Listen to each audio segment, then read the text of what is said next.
Um, let's break this story of Kanishka and the Rabatak inscription step by step as simply as possible. Who was Kanishka? Kanishka was a powerful king of the Kushana dynasty. He was famous for being a great ruler, a devout worshipper, and someone who respected both gods and his family. What does the Rabatak inscription say about Kanishka? 1. Building a temple. Kanishka gave an order to one of his officers, named Shapara. He asked Shapara to build a temple. This temple was called a Bago Lago, which means house of the gods. 2. Who was worshipped in this temple? Kanishka wanted images, statues of the goddess Nana and other deities, gods, to be placed inside the temple. He also wanted statues of his ancestors. Kujula Kadphises, his great-grandfather. Sadashkana, his grandfather. Vima Kadphises, his father. He even wanted a statue of himself to be made and kept there. 3. Who built and ran the temple? Shafara built the temple as Kanishka commanded. A man named Nokonzoka was put in charge of worship at the temple. He made sure prayers were done properly, following Kanishka's orders. 4. Why was the temple important? The temple was built to honor the gods and ensure Kanishka's good health, success and victory. Kanishka himself worshipped the gods in this temple. 5. Kanishka's new era. The inscription says Kanishka started a new calendar era from the year he became king. This means he marked his reign as a fresh start, like a new beginning for his people. Let's imagine this with an example. Think of a king today building a temple. The temple would have statues of gods and the king's family members to show respect for his ancestors. The king would also put his own statue in the temple so people could see him as a great and divine ruler. A priest or caretaker would make sure the temple is always clean and worship is done daily. Why is this story special? 1. It shows Kanishka's faith. Kanishka believed in gods and worshipped them sincerely. He connected his royalty to religion by making himself and his ancestors part of the worship. It highlights his leadership. By starting a new era, Kanishka showed he was starting something important and new for his people. 3. It preserves history. The Rabatak inscription is like a time machine. It gives us a glimpse of what life was like during Kanishka's reign. Did you know? Nana, the goddess mentioned here, was a West Asian deity. This shows that Kanishka's empire included many cultures and religions, and he respected all of them. Kanishka's idea of putting his own statue in a temple was a way to show people that he was not just a king, but also someone worthy of worship.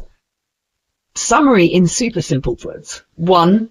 Kanishka told an officer to build a temple. 2. He wanted statues of gods, his ancestors, and himself in the temple. 3. The temple was built, and a man named Nokonzok took care of it. 4. Kanishka worshipped in the temple and prayed for his health and success. 5. He also started a new calendar era when he became king. 6. This inscription shows Kanishka's faith, leadership, and how he combined religion with his rule. Does this make sense now? If there's anything more you'd like to know, or if you want me to add more examples, just ask.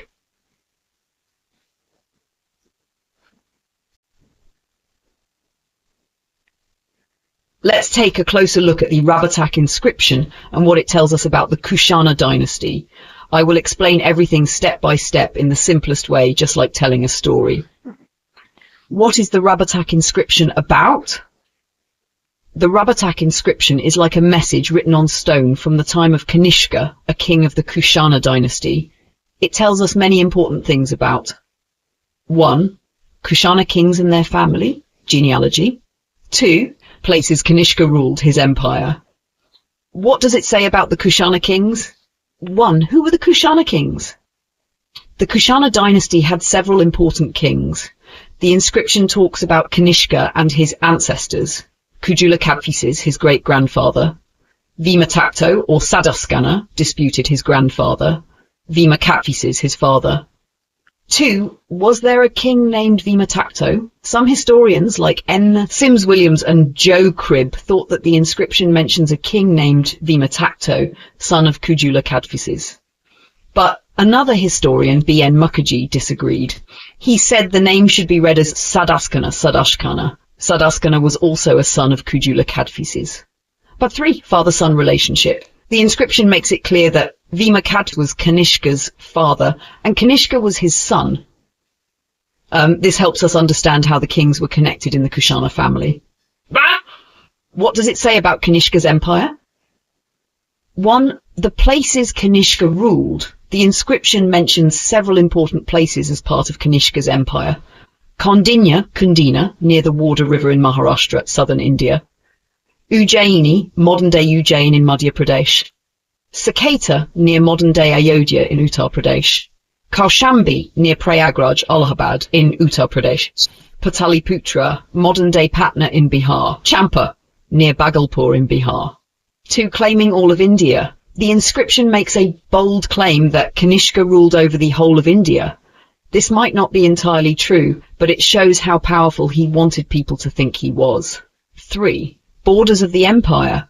The southernmost part of the empire might have been Kundina in Maharashtra. The easternmost parts were probably Pataliputra and Champa in Bihar. Let's imagine this with a simple example. Think of Kanishka as a king with a huge map. He drew lines on the map to show how big his empire was. The places he ruled north, central and eastern India, and even stretched as far as southern Maharashtra. It's like saying, I'm the king of all the land I can see. Just like kids sometimes say, I'm the best in the world, Kanishka's claim about ruling all of India might have been a bit of an exaggeration. Why is it important? 1. It tells us about Kushana history. We learn about the family tree of the Kushana kings. It helps us understand who ruled after whom. 2. It maps Kanishka's empire. The inscription shows how big Kanishka's empire was. It stretched across a large part of India, including important cities like Ujjain, Patna, and Ayodhya. Number 3. It connects different cultures. The Kushana Empire included north, central, and southern India, showing how different regions were united under one king. Did you know empire, one of the largest in the ancient world? Kundina, mentioned inscription, is in modern-day Maharashtra, showing the Kushana Empire extended quite far south. Summary. In super simple words, the Rabatak inscription is like a stone letter that tells us about Kanishka and his empire. 2. It talks about Kanishka's family. Kujula Kadphises, Sadashkana Vima Kadphises, Kanishka. 3. It lists the places he ruled, like Ujjain, Patna, and Ayodhya. 4. Kanishka claimed to rule all of India, but that may not be entirely true. 5. This inscription helps historians understand how big the Kushana Empire was, who its rulers were. Do you have more questions, or should I simplify any part even further?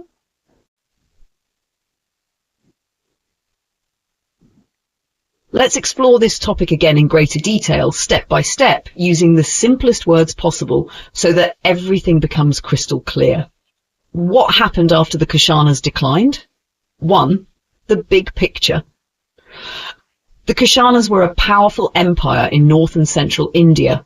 When their empire started to weaken and decline, the smaller kingdoms and tribes that the Kushanas had controlled earlier started to reappear and become independent. Who were these smaller groups? After the Kushanas declined, several tribes and kingdoms rose to power again. Let's go through them one by one. The Shaka Kshatrapas. The Shakas, also called Kshatrapas, became strong rulers in western and central India. Earlier, they had been under the control of bigger empires, but now they ruled their own regions independently.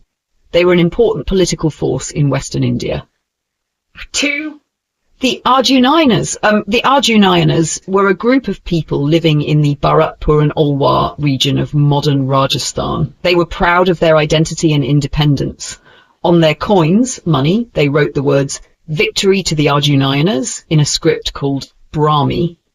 This shows that they wanted everyone to know about their victories and strength. The Malavas. The Malavas were another group that became important again after the Kushanas declined. Originally, the Malavas lived in Punjab, northern India, but later, many Malavas migrated, moved to Rajasthan and settled there. They made their capital city, called Malavanagara, which has been identified as modern Nagar in Rajasthan. Coins from this time also mention the Malavas and have phrases like, victory to the Malavas. This shows that they were also very proud of their independence. Example to imagine. Think of the Malavas like a group of people who moved to a new area, Rajasthan, and set up their own city to live and rule from. Before, the Yaudhayas! The Yaudhayas were a strong and warlike group. They lived in eastern Punjab, parts of Uttar Pradesh, and Rajasthan. They were famous as warriors, and their name even means warriors. The Yaudhayas also had their own coins, which had a bull symbol and words like victory to the Yaudhayas.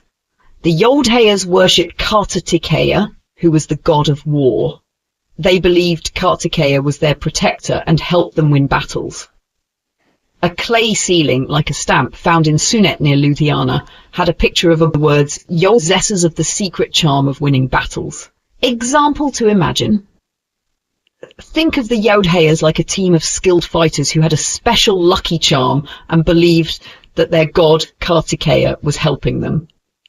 How do we know about these groups? Historians and archaeologists found evidence about these groups through 1. Coins. Many coins were found with their names and slogans like victory to group's name. The coins also had symbols that represented these groups, like the bull for the Yaudhayas. 2. Seals and sealings. Seals were like stamps that were used on important documents or goods.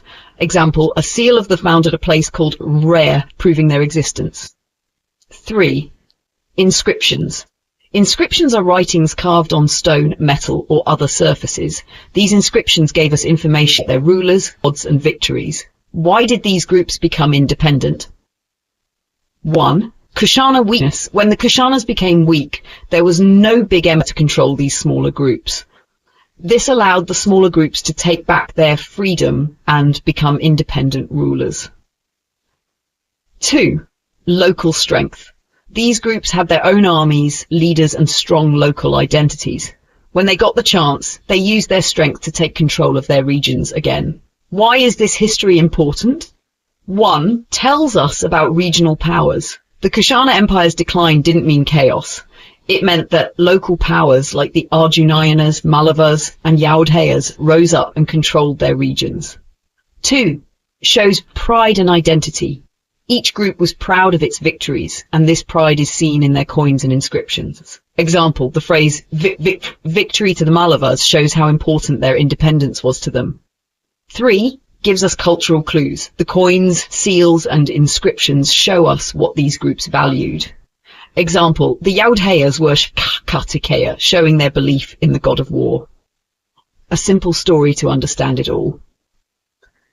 Let's think of the Kushana Empire as a big boss who controlled many regions, but when the big boss became weak and left, the people in these regions said, "Now it's our turn to rule ourselves." The Arjunayanas controlled Bharatpur and Alwar. The Malavas moved to Rajasthan and built their own city. The Yaudhayas became warriors and worshipped Kartikeya. Each group became proud and ruled their areas like kings. Summary, simplified. 1. The Kushanas were strong, but when they declined, smaller groups became independent again. 2. Important groups were Shaka Kshatrapas in western and central India, Arjunayans in Bharatpur and Alwar, Rajasthan. Malavas moved from Punjab to Rajasthan. Yaudhayas, eastern Punjab, UP and Rajasthan. 3. They showed their pride in coins, seals and inscriptions with phrases like victory to their group. 4. They also worshipped gods like Kartikeya, the god of war. 5. We learn about them from coins, seals and inscriptions. Do you have any specific part you'd like me to? Let me know.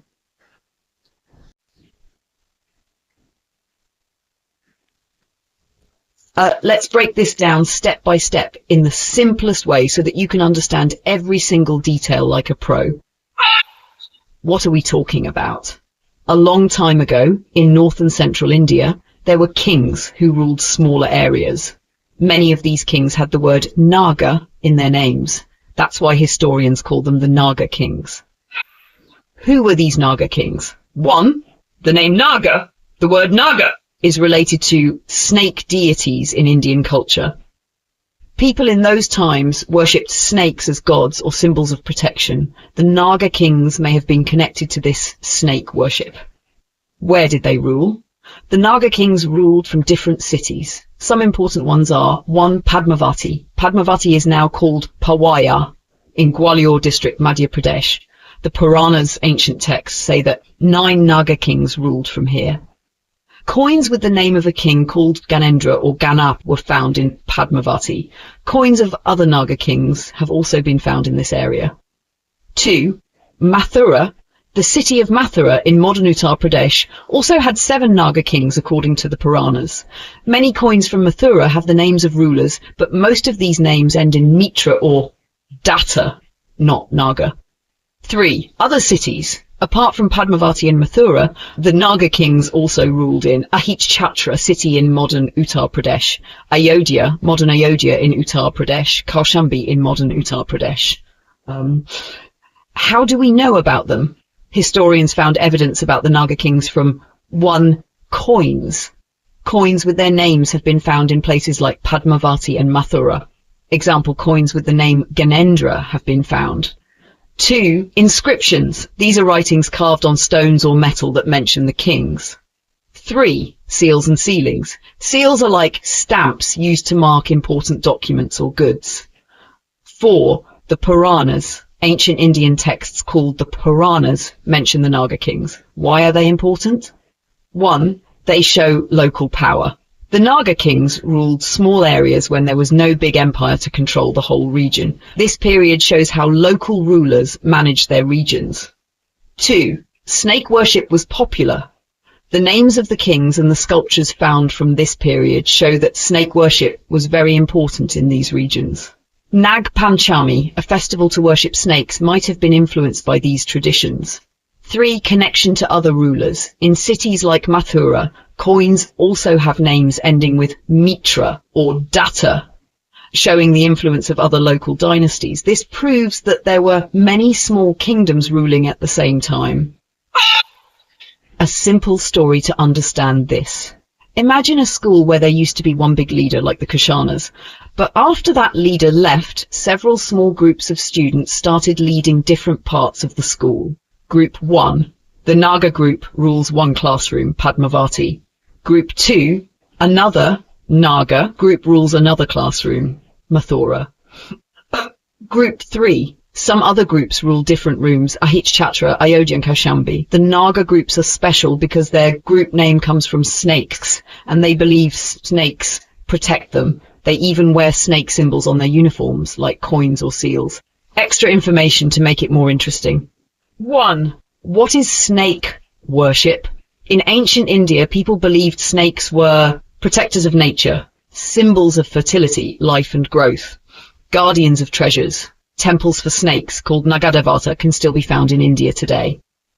2. Coins as evidence. Coins were like today's currency, but they were also a way for kings to show their power. Example, if you see a coin with the name Ganendra, you know he ruled Padmavati. 3. Naga kings and their influence. The Naga kings were not as big as the Mauryas or Guptas, but they were important for keeping local areas stable. They show how smaller rulers contributed to Indian history. Summary in the simplest words. 1. Naga kings ruled small areas in north and central India after big empires became weak. 2. Their names show a connection to snake worship, Nagadevata. 3. The main cities they ruled from were Padmavati, Pawaya, Ahitchatra, Ayodhya and Kaushambi. 4. Historians learned about them from coins, inscriptions, seals and the Puranas. 5. These kings represent how local rulers maintained power and culture during uncertain times. Let me know if you'd like more details or explanations.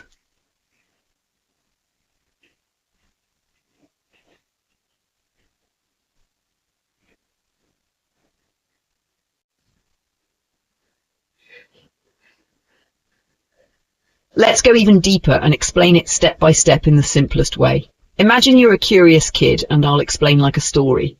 Who were the Shaka-Shatrapas?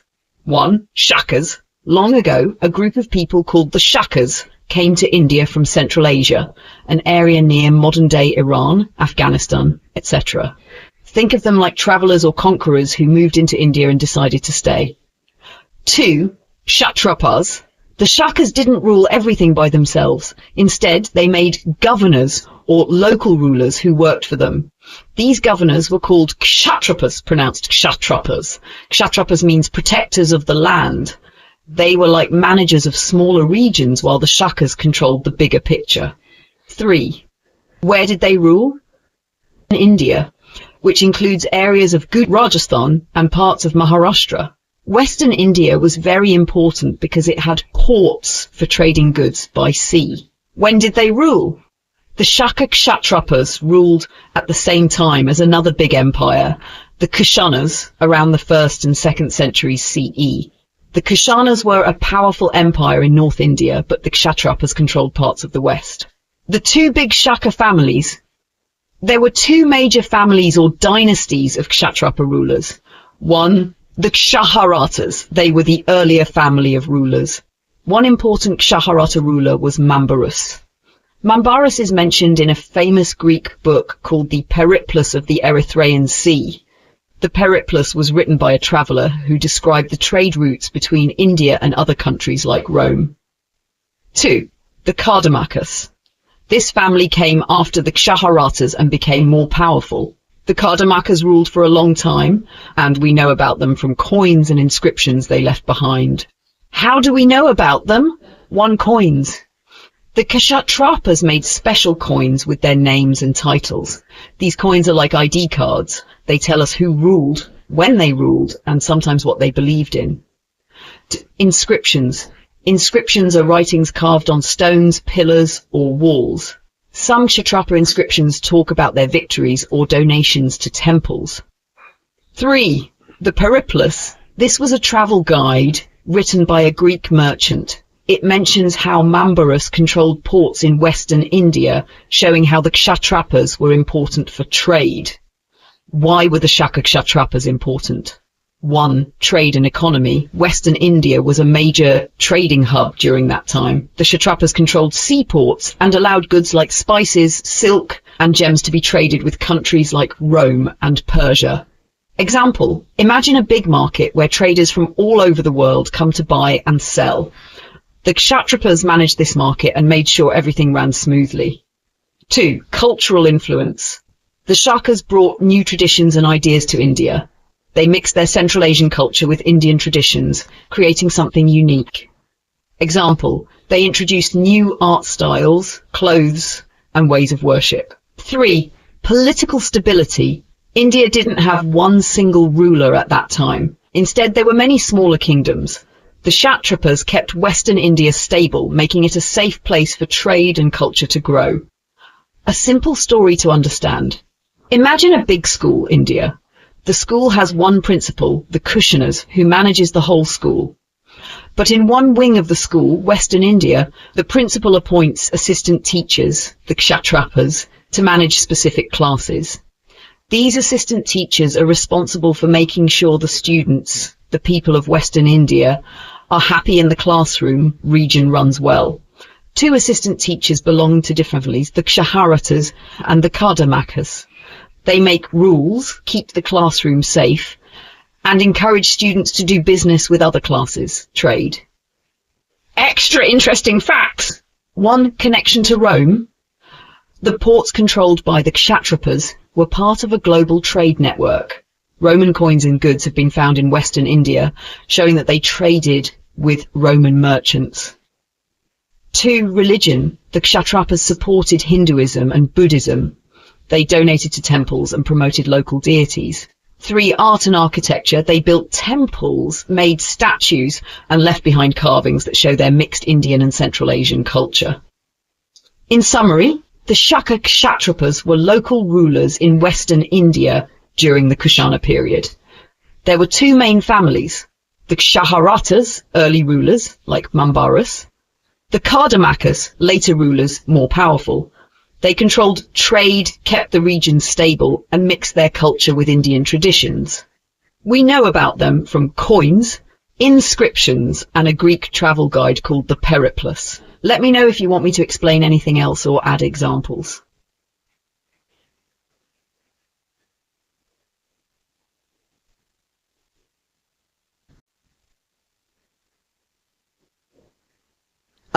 All right, let's explain this in an even simpler way, like telling a story to someone who has no background knowledge at all. Shoo! Who were the Shaharatas? 1. The Kshaharata dynasty. A long time ago in India, there was a group of rulers called the Shaharatas. They ruled parts of western and central India. 2. Who were their people? They were part of the Shakas, a group of people who came to India from Central Asia. These Shakas appointed leaders called Kshatrapas, which means governors or local rulers. 3. Where did they rule?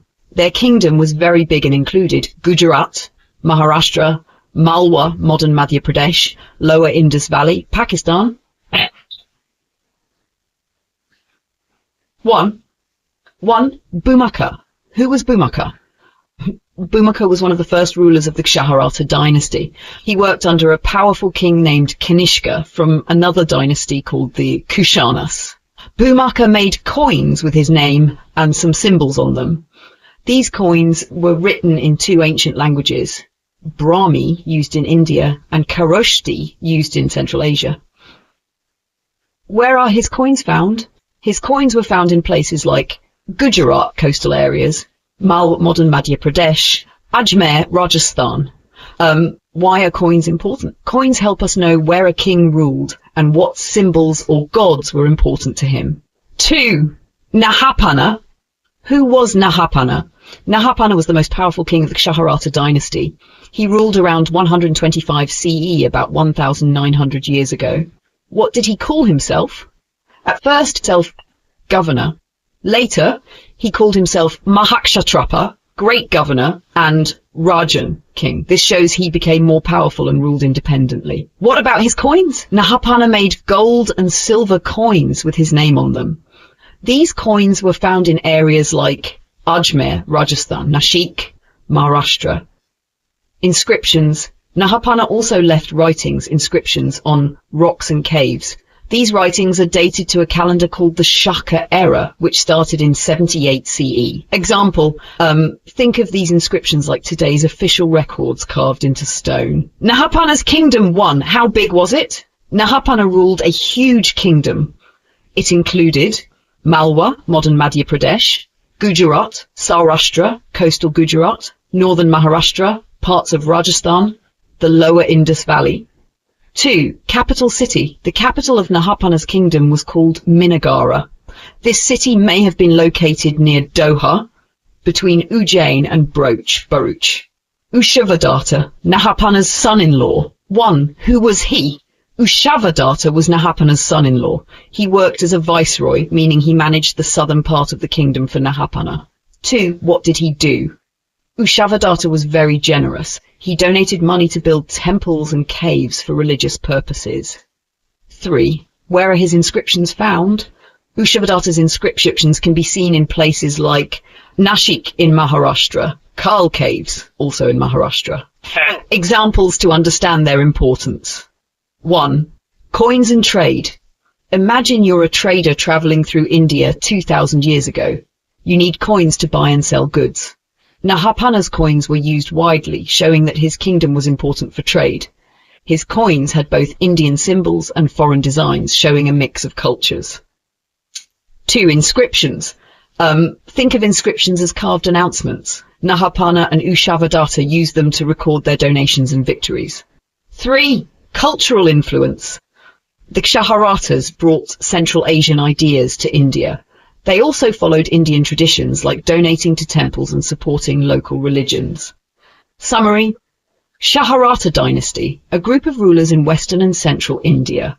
They ruled under the Shakas and later became independent. An early ruler who made coins and ruled under Kanishka. Nahapana, a powerful king who ruled independently. His coins and inscriptions show the size and importance of his kingdom. Ushavadatta, Nahapana's son-in-law, who managed the southern part of the kingdom and was known for his generosity. If you still want more details or examples, just ask and I'll simplify further.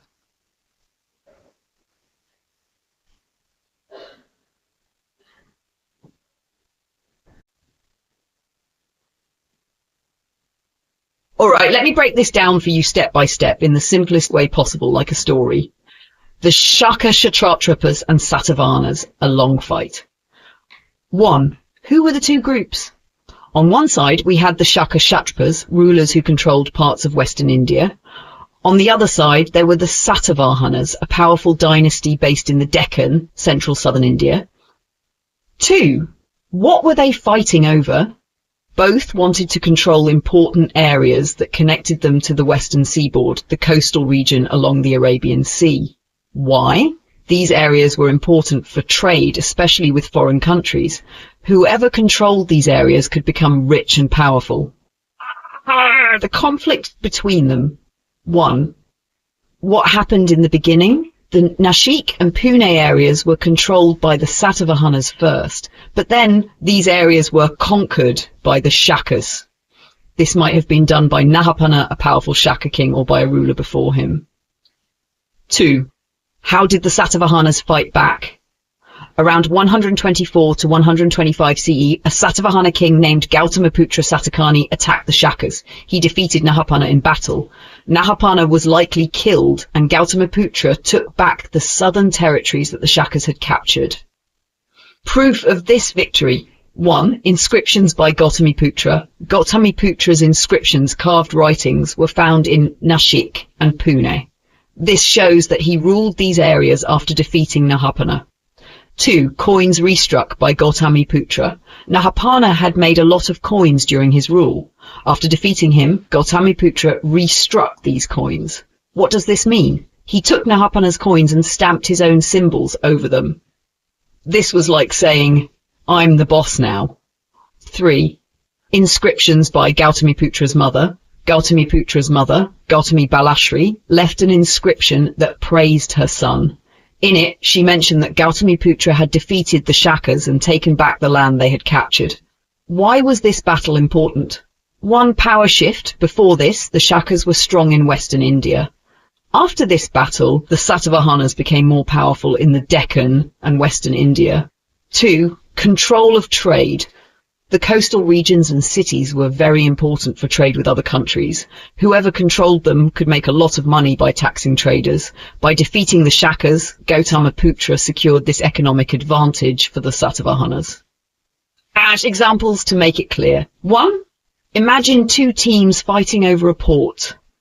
Think of the Nashik and Pune areas like a busy port where ships come to trade. Team Shaka wants to control this port so they can collect taxes and make money. Team Satavahana also wants the same thing. Gautamiputra, leader of Team Satavahana, fought Nahapana, leader of Team Shaka, and won. 2. Restriking coins. Imagine Nahapana had printed his name on a bunch of coins. After Gautamiputra defeated him, instead of making new coins, he took Nahapana's coins and stamped his own name on them. It's like erasing someone else's name from a notebook and writing your own name on top. Extra information to simplify. 1. Why were inscriptions important? In those days, kings couldn't post news online or print newspapers. Instead, they carved their achievements on rocks and walls so everyone could see them. Gautamiputra's inscriptions tell us about his victory over Nahapana. 2. Why were coins important? Coins showed who was in power. If you had coins with Nahapana's name, it meant he ruled the area. After Gautamiputra restruck those coins, it was like saying, now, this is my land. Summary of the story. 1. The Shakas, led by Nahapana, and the Satavahanas, led by Gautamiputra Satakani, fought over western India. 2. The Nashik and Pune areas were taken by the Shakas, but were later won back by Gautamiputra around 124 to 125 CE. 3. Putra's victory was recorded in inscriptions and by his act of restriking Nahapana's coins. 4. This battle made the Satavahanas stronger and gave them control over important trade areas. If you want me to add more or explain any part in further detail, just let me know.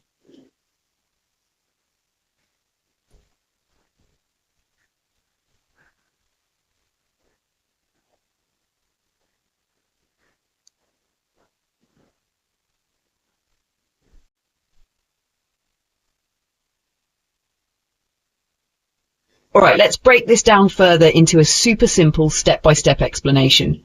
Imagine I'm telling you a story so that you don't miss a single detail. Let's dive in. Who were the Kardamakas? 1. After the Shaharata dynasty ended, a new group of rulers called the Kardamakas took over power in western India. 2. These rulers were also part of the Shaka Scythian group. 3. They were like the next chapter in Shaka rule after Nahapana's time. Who was Chashtana? 1. The founder of the Kardamaka dynasty was a man named Chashtana. 2. In the beginning, Chashtana didn't rule independently. He worked under another powerful empire called the Kushanas, like an assistant or viceroy. His main area of control was in Sindh, modern-day southern Pakistan. 3. Later, Chashtana gained more power and started ruling parts of western India, especially after the downfall of Nahapana. Chashtana's titles. 1. At first, Chashtana's coins called him a kshatrapa, means a regional ruler not yet very powerful. 2. As he became more powerful, he called himself a mahakshatrapa, means great ruler or king of kings. 3. On all his coins, he used the title Rajan, which simply means king. Example: imagine Chashtana started as a local leader working under a bigger empire, the Kushanas. Slowly, he gained more independence and started calling himself a great king. How did Kardamakas rule? 1. The Kardamakas used a dual system of rule. There was always a senior ruler called the Mahakshatrapa. At the same time, there was a junior ruler called the Kshatrapa. 2. This system ensured a smooth transition of power from one generation to the next. Example: during Chashtana's reign, Chashtana was the Mahakshatrapa senior. His son Jayadaman was the Kshatrapa junior ruler. Later, his grandson Rudradaman also became a junior ruler during Chashtana's time. What happened after Chashtana? 1. After Chashtana, his grandson Rudradaman became the Mahamatra senior ruler. This happened around 1331 CE. What did Chashtana and Rudradaman do? 1. Both rulers were focused on regaining territories lost to the Satavahanas. 2. These territories had been taken by Gautamiputra Satakani, the powerful Satavahana king, during his war with Nahapana. A simple example to understand. Think of a school where there is a principal, Mahakshatrapa, and a vice principal, Kshatrapa. The vice principal helps the principal, but is ready to take over if needed. When the principal retires, the vice principal becomes the next principal. This is how the Kardamakas managed their kingdom. Key takeaways. 1. The Kardamakas were a new line of Shaka rulers after the Shaharatas. 2. Chashtana was their founder and started as a subordinate under the Kushanas. 3. The Kardamakas used a dual system of rulership with a senior and junior ruler. 4. After Chashtana, his grandson Rudradaman became the main ruler. 5. Both rulers worked hard to win back territories from the Satavahanas. I hope this makes it super clear. Let me know if you'd like to explore any part in more detail.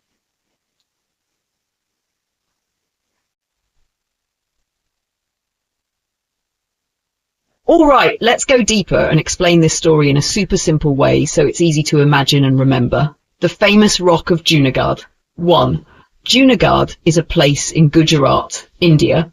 2. There's a big rock there, which is like a stone book. 3. On this rock there are 3 sets of writings made by 3 different kings. Ashoka, Mauryan emperor, he wrote about his teachings called Dhamma, how to live peacefully and kindly. He wrote about how he repaired a lake after a big disaster. Skandagupta, he also wrote about how he maintained this same lake later. The lake's long history. 1. There was a very old man-made lake near Junagadh. It was called Sudarshana Lake, which means beautiful to look at. 2. This lake was important because it gave water for drinking, farming, everyday life of people nearby. Who built the lake? 1. The lake was built during the time of the great Mauryan king, Chandragupta Maurya. His provincial governor, a kind of manager, Pushyagupta, started building it. 2. Later, during Ashoka's reign, a Greek governor named Tushasva finished the construction. Why was the lake important? Think of it like a big dam or reservoir today. Without it, people couldn't get enough water for farming or daily needs. It was like a lifeline for the area. Had the terrible storm. 1. Many years later, in 150 during the rule of Rudradaman, a huge storm hit the region. The storm was so powerful it caused rivers to flood the land, making it look like a massive ocean, trees, rocks and debris to scatter everywhere, buildings, gates and even hilltops to collapse. What happened to the lake? 1. The lake's embankments, the walls that held the water in, were badly damaged. A huge hole appeared, which was 420 cubits long and wide and 75 cubits deep. A cubit is about the length of a forearm. All the water drained out, leaving the lake dry like a desert. The beautiful Sudarshana lake became Durdarshana, ugly to look at. Rudradaman's solution? 1. King Rudradaman saw how important the lake was for his people, so he decided to repair it. 2. He didn't just fix it, he also wrote about this achievement on the rock in Junagadh. His writing is special because it's the first long inscription in Sanskrit ever found in India. The style of the writing is very elegant and literary, showing how advanced people were in language and art. Rudradaman's inscription. 1. Rudradaman's inscription is written in the Brahmi script, an ancient writing system. 2. It describes the storm and the damage in great detail. 3. It also praises Rudradaman for being a responsible and capable king who cared about his people's well-being. Why this story matters? 1. It shows ancient kings cared about public works like lakes and reservoirs. Example, just like today, governments build and repair dams. These kings managed water resources for their people. 2. It highlights the importance of water. Without water, life becomes difficult for people, animals and crops. 3. The Junagadh rock serves as a history lesson, showing us how people faced challenges like natural disasters and found solutions. An example for better understanding. Imagine there's a big water tank in your village or city. Everyone depends on it for drinking water and farming. One day, a massive storm breaks the tank and all the water spills out. The tank becomes useless and people start to suffer without water. Then, a leader like Rudradaman steps in. They repair the tank, fill it with water again, and make sure everyone has what they need. The leader also writes the story of how they fixed the tank so future generations can remember it. The bigger picture. 1. The story of Sudarshana Lake connects 3 great dynasties. Mauryas, who built it, Shakas, who repaired it, Guptas, who maintained it later. 2. The Junagadh rock is like a time machine, giving us a glimpse into how people managed water and dealt with disasters over 1,000 years. If anything is unclear or if you want me to explain any part in more detail, let me know.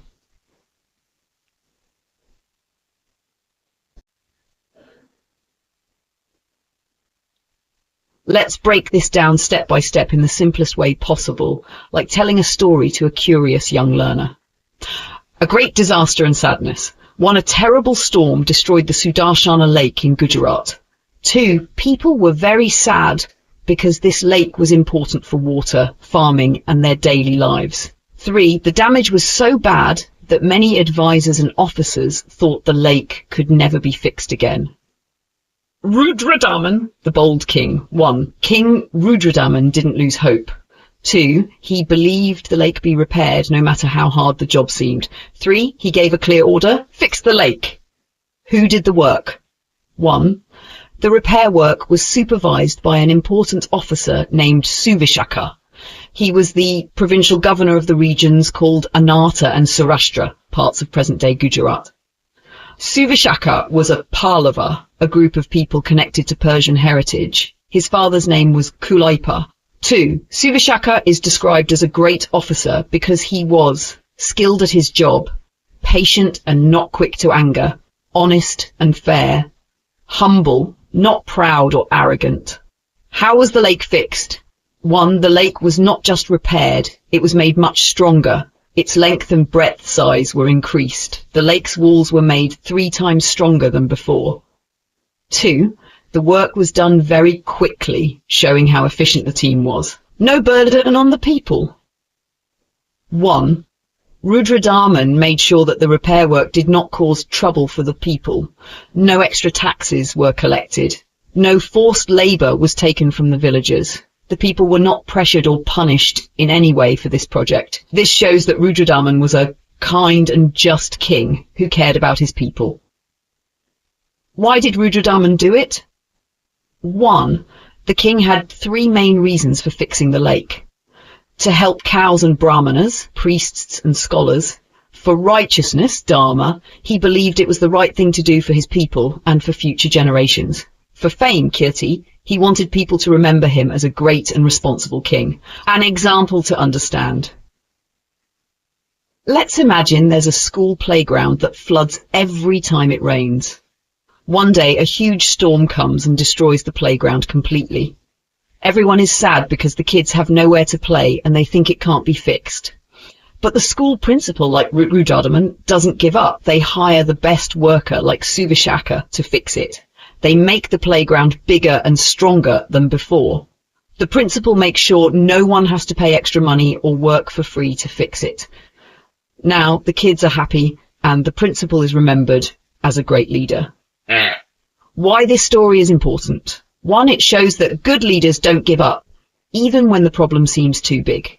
2, it teaches us that we can fix even the worst damage if we have determination and skilled people.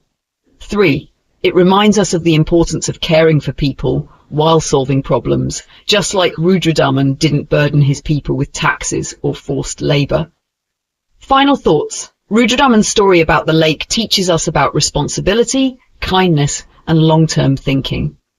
The Junagadh inscription not only tells us about history, but also shows how ancient kings managed big projects like we do today. It's a lesson that natural disasters can destroy things, but with the right leadership, they can be rebuilt even better than before. Let me know if you'd like to add or clarify anything further.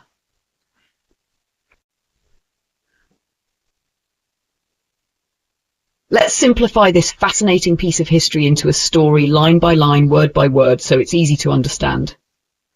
What is a prashasti? 1. Prashasti means praise or eulogy. It's a way of writing about someone's great achievements, often in an elegant and poetic style. Think of it as an ancient award speech or a brag sheet about a person's victories and qualities. 2. The inscription at Junagadh contains a prashasti for Rudradaman, highlighting how amazing he was as a king. Family tree of Rudradaman. 1. The inscription tells us about Rudradaman's genealogy, family history. His grandfather was Chashtana, a well-known Shaka ruler. His father was Jayadaman. 2.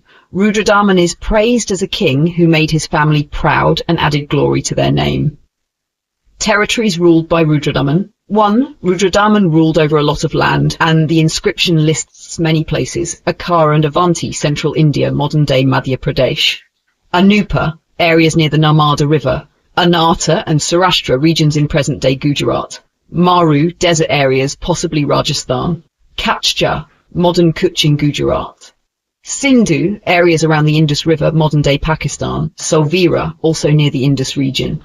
Aparanta, the coastal areas of western India.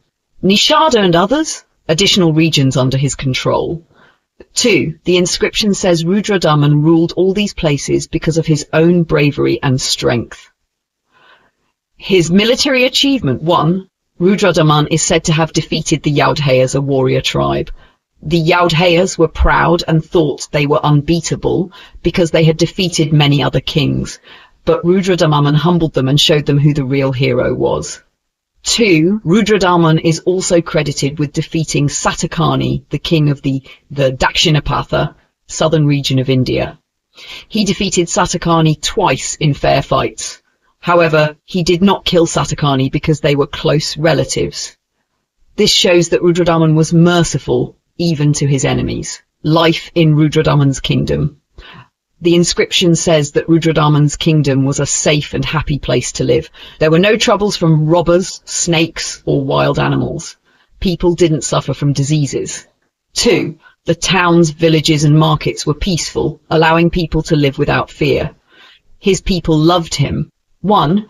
Rudradaman's subjects, people, were very attached to him. They respected him as a just and kind ruler. Because of his leadership, they achieved the 3 main goals of life. Dharma, righteousness or moral living. Artha, prosperity or wealth. Kama, happiness and fulfillment. 2. This shows that Rudradaman cared for the well-being of his people, both spiritually and materially. A simple example to understand. Let's imagine a school principal who is very skilled and kind. 1. He not only manages his school, but also helps other schools nearby, like Rudradaman ruling over many regions. 2. He wins awards and solves problems that others couldn't handle, like defeating the Yodhayas and Satakani. 3. He keeps the school free. No bullies, no snakes, no broken playgrounds, just like Rudradaman's peaceful kingdom. The students and teachers love him because he helps everyone achieve their goals, just like the people in Rudradaman's kingdom achieving Dharma, Artha and Kama. Why this story is important? 1. Leadership matters. Rudradaman was a strong yet fair leader who protected his people and brought them peace and prosperity. 2. Bravery with mercy. He defeated enemies but showed mercy to relatives, proving that kindness is also a strength. 3. A model for future kings. This Prashasti is like a guidebook for what a good king should be, brave, just and caring. Key takeaways. 1. Rudradaman's bravery earned him a vast empire. 2. He defeated arrogant enemies and humbled them. 3. He ruled with fairness and ensured peace and happiness for his people.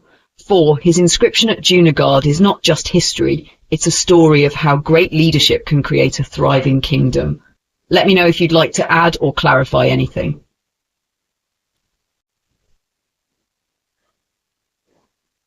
Let me explain this story of Rudradaman step by step in the simplest way possible. I will break down everything and give you examples to make it crystal clear. Who was Rudradaman? 1. Rudradaman was a king who lived long ago. 2. People wrote about him in a special way to praise him. This praise is called a prashasti, which means a fancy way of saying how great someone is. What did they say about him? 1. Born to be special. They said Rudradaman was destined to be great even before he was born, when he was still in his mother's womb. This means they believed he was chosen by fate to be a king. Example. Imagine people saying a child is so talented that everyone knew they'd grow up to do great things before they even learned to walk. 2. Protector of all Varna, social groups. All groups of people, called Varnas, thought Rudradaman was the right person to protect them. He was seen as a king for everyone, not just one group. Example. Think of a school captain chosen because they care about all students, not just their friends or a specific group. 3. Compassionate and kind. Rudradaman made a vow, promise, never to kill anyone except during a battle. He was compassionate, kind, and even helped other kings who had lost their throne's power. Example, imagine a strong leader who never bullies anyone and even helps rivals when they're in trouble. 4. Wise and knowledgeable. Rudradaman was not just strong, he was also very smart. He was famous for his knowledge in grammar, rules of language, music like playing instruments or singing, logic, thinking clearly, other great sciences. Example, think of someone who's not only a good athlete but also a top student in math, music and debate. 5. Skilled fighter. Rudradaman was a great warrior. He knew how to control horses, elephants and chariots, use weapons like swords and shields, fight bravely in face-to-face combat. Example, imagine a superhero who can drive, fight and use every tool perfectly to protect people. 6. Generous and respectful.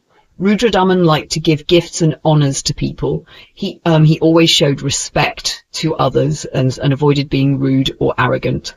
Example, think of someone who shares their rewards and makes everyone feel important. 7. Rich but honest.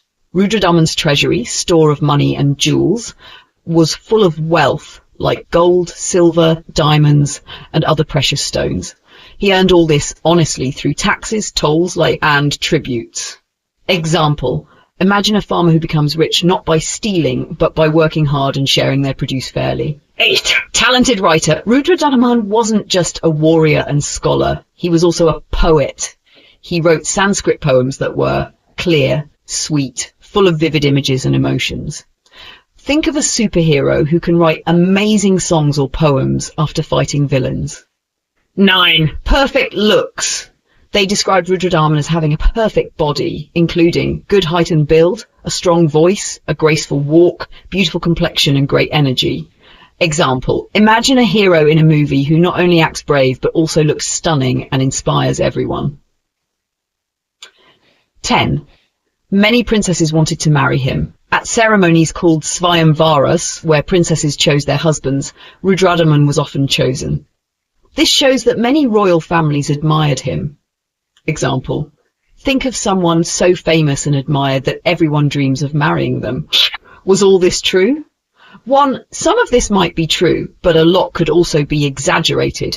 People often wrote about kings in ideal ways to show how perfect they were. 2. This prashasti gives us an image of the perfect king according to the beliefs of that time.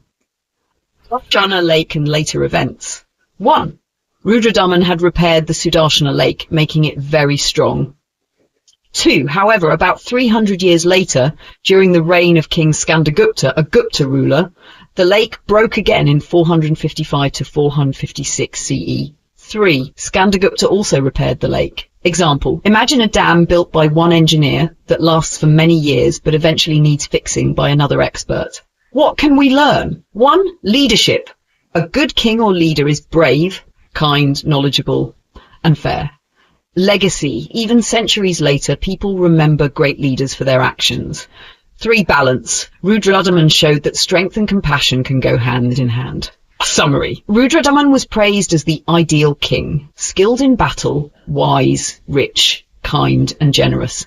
His prashasti highlights qualities people admired in leaders long ago.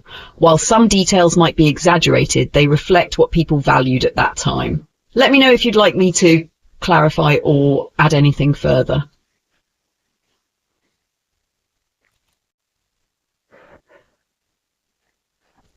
Let's understand this in the simplest way possible. I'll break it down step by step so even a complete beginner can easily follow. Who was Rudradaman I? 1. Rudradaman I was a Kardamaka ruler, which means he belonged to a dynasty, family of kings, called the Kardamaka dynasty. 2. He is famous because of his coins, which tell us about his rule, his Junagar inscription, a stone carving that talks about his achievements. Ha! What is the Junagar inscription? 1. This inscription, writing on stone, is like an old record of Rudradaman's deeds. 2. It was written in the Shaka year 72, which is 150 to 151 CE in today's calendar. 3. It tells us about the places Rudradaman conquered, his victories in battles, his family connections. What did Rudradaman conquer? 1. The inscription says Rudradaman ruled over many places, including a region in central India, Saurashtra, the area of modern-day Gujarat. Gujarat, a large state in western India. Northern Konkan, coastal areas near modern Mumbai. The Maheshwar area on the Narmada River, a region near a famous river in central India. Example, imagine a ruler controlling several big cities and regions in today's India, like Mumbai, Ahmedabad, and Indore. 1. Rudradaman fought a king named Satakani, who ruled the Dakshinapatha, southern India. 2. The inscription says Rudradaman defeated Satakani twice in battle, did not destroy Satakani's kingdom because they were relatives. Example, imagine a strong boxer fighting their cousin in a match, winning twice, but not hurting them too much because of family ties. Who was Satakani really? 1. The Satakani mentioned in the inscription seems to be Gautamiputra Satakani, a powerful king of the Satavahana dynasty. 2. Rudradaman's daughter married Gautamiputra's son, Vasishtiputra Palumavi. This made the two families related. Example, think of two rival families in a town becoming relatives because their children get married. How big was Rudradaman's empire? 1. Rudradaman's empire was very large. It included all the lands that were once part of the Kshaharata kingdom. 2. The only places missing from his rule were Nashik, a city in Maharashtra, Pune, another city in Maharashtra. Example, imagine a ruler who controls almost all of Western India except for two important cities like Nashik and Pune. What makes Rudradaman's rule special? 1. His achievements show he was a powerful conqueror, a strategic leader who didn't destroy enemies unnecessarily, a ruler who used family alliances, marriages, to strengthen his kingdom. 2. He ruled over a large area and brought stability to his empire. Why is this important? 1. Rudradaman's story teaches us about how ancient kings ruled and expanded their territories. 2. It shows us how rulers balanced with family ties to maintain peace. 3. The Junagadh inscription is an important historical record that helps us understand India's past. Extra information. The Satavahanas and Kardamakas were two big dynasties in ancient India. They sometimes fought but also built alliances through marriages. The Junagadh inscription is one of the earliest examples of Sanskrit writing in India. Summary. Rudradaman I was a powerful king whose rule is known from coins and the Junagadh inscription. He conquered many regions but spared his relative Satakani after defeating him. His daughter married into the rival Satavahana family, making them allies. He ruled a vast empire, missing only Nashik and Pune. His story shows the mix of strength and strategy in ancient Indian rulers. Let me know if you want me to explain any part further.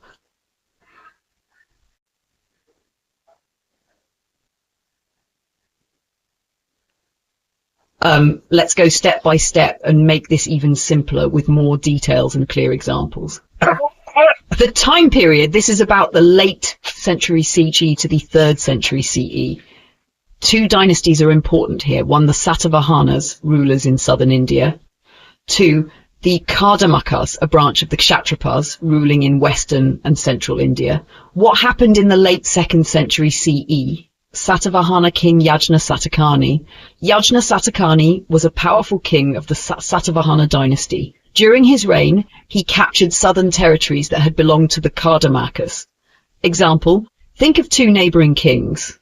The Satavahana king, Yajna Satakani, wins a battle and takes some land from the Kardamaka ruler. What happened to the Kardamakas in the 3rd century CE? 1. Over time, the Kardamakas started losing more land. 2. Two groups became strong and took their northern territories. The Malavas, a tribal group in central India. The Abhiras, another powerful group known for ruling parts of western and central India later. Example, imagine the Kardamakas as a ruler losing control of their kingdom because neighboring tribes like Malavas and Abhiras attacked and took land. Who was the last king in Chashtana's line? 1. Chashtana was the founder of the Kardamaka family, a branch of the Kshatrapa dynasty. 2. The last king from his family line was Vishvasena. He ruled toward the end of the 3rd century CE. After Vishvasena, this branch of the family ended. Example, think of a royal family where the last ruler dies or loses power and the family line ends. What happened after Vishvasena? 1. The Kshatrapa dynasty did not completely disappear. 2. A new branch of rulers came into power. This new line was started by a ruler named Rudrasimha II. Example, imagine a business run by one family. When their line ends, a distant relative takes over and continues running the business under the same name. Key points to remember. 1. Yajna Satakani, Satavahana king, took southern territories from the Kardamakas in the late 2nd century CE. 2. In the 3rd century, the Kardamakas lost northern lands to two groups, Malavas, a tribe, Abhiras, a powerful group. 3. Vishvasena was the last king from Chashtana's family line. 4. After Vishvasena, Rudrasimha VI started a new line of rulers in the Kshatrapa dynasty. Extra details? The Kshatrapas were also called Shakas because they were related to the Scythians who migrated to India.